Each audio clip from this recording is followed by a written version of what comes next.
Yeah, guys, it was around 5:40 a.m. this morning. The West Haven Police Department, along with the DEA, Drug Task Force, and the New Haven Police Department were all here at this apartment building behind me, and they were about to perform a routine drug inspection for narcotics. The only problem was that the person inside did not want them to enter peacefully. As soon as they entered, shots were fired at them. Officers returned that fire, and two of them, got hit, and both of them had to have immediate medical attention.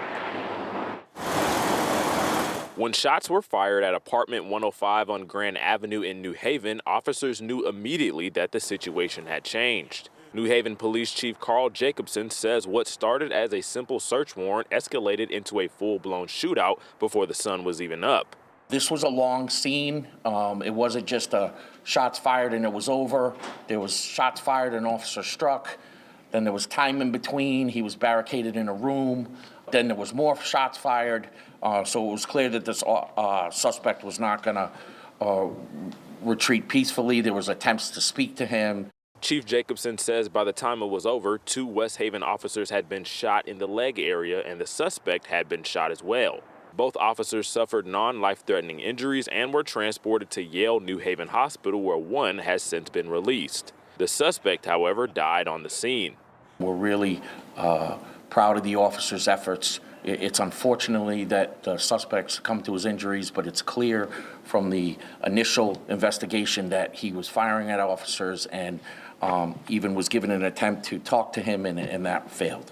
New Haven Mayor Justin Elliker says this puts the risk of an officer's job into perspective. Chief Jacobson says that there were 3 other people inside the apartment at the time of the shootout. There was a 32-year-old female who is registered to that apartment and an 8-year-old female who was registered to that apartment. There was a 52-year-old grandfather there as well.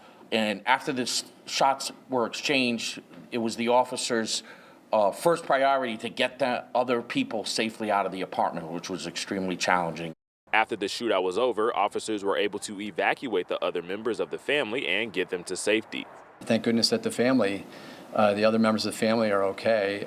The chief and I spoke with the grandfather and the 8-year-old girl this morning, and you can just imagine how terrified they were inside that building.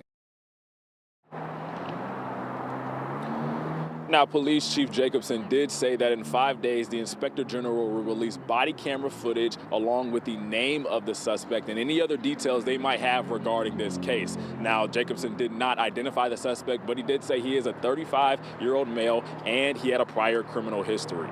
In New Haven, Jamel Johnson, Fox 61.